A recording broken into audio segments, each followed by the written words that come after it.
There we are. All right. I am ready to... All right, we are ready. Angie, if you're ready. I am ready. Good morning, Gary. Good morning, Angie. Here we go. In 3, 2, 1. Our expert in elder law, Gary Price, offers some insights on Medicaid and the folks in what is commonly called the middle class. Good morning, Gary. Hi, good morning, Angie.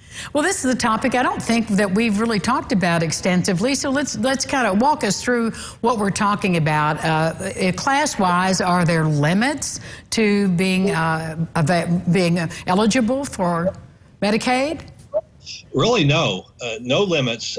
Middle class, approximately, if you're in the income bracket of $50,000 to $150,000 a year, I think you fall into that category of middle class. And if you have assets and resources that a person who makes $50,000 to $150,000 usually have, then so that's your middle class. And by the way, that's probably the majority of people who contact me for assistance in this area of Medicaid.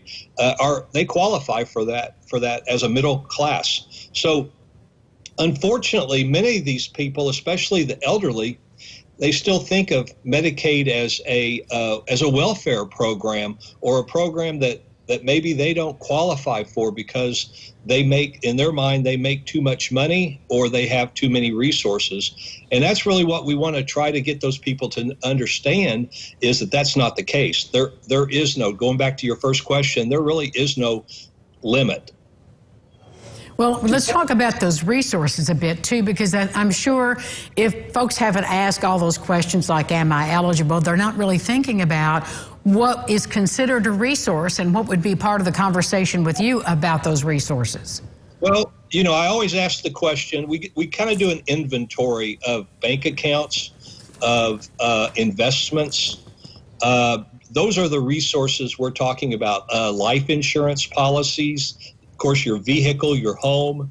Not all those assets are an issue for Medicaid. For example, your home is usually exempt. One vehicle is usually exempt. But that's the type of discussion we have. And we just basically do an inventory of the assets that you have. We itemize, or we separate those assets as to what's exempt as far as Medicaid is concerned and what's not exempt. And then we develop a plan to get you qualified. Well, Gary, I'm curious about how the sort of urban legend or the myth about Medicaid and middle-class people, that it was just for the poor, how did that happen? Well, unfortunately, it happens mostly by word of mouth. And you and I, we've talked before, usually it's the negative that goes from word of mouth, from person to person. They usually talk the negative. Seldom do they talk the positive. True. At the time, I think it probably was before 1989, maybe. And in 89, they started bringing in some more laws to allow us to shelter certain assets. And the reason we shelter assets is to avoid, let's say you have a spouse at home, and if one spouse needed to go into the nursing facility and you started spending your money monthly to pay for that facility, what you're going to do is you're going to cause that spouse at home to be impoverished and go into poverty. That's what a lot of the laws are there to protect, or at least that's how it started.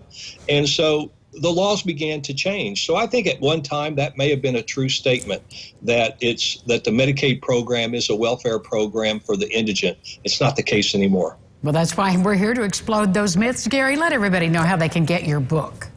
Okay, I've got the book. We talk about this in the book, Medicaid in Indiana. All you do is call my office at 812-479-8721, and we'll send you a copy, and of course, we'll send it to you for free. Thank you so much, Gary Price. All right, thank you. Talk to you soon. We'll be back with more local lifestyles after this message.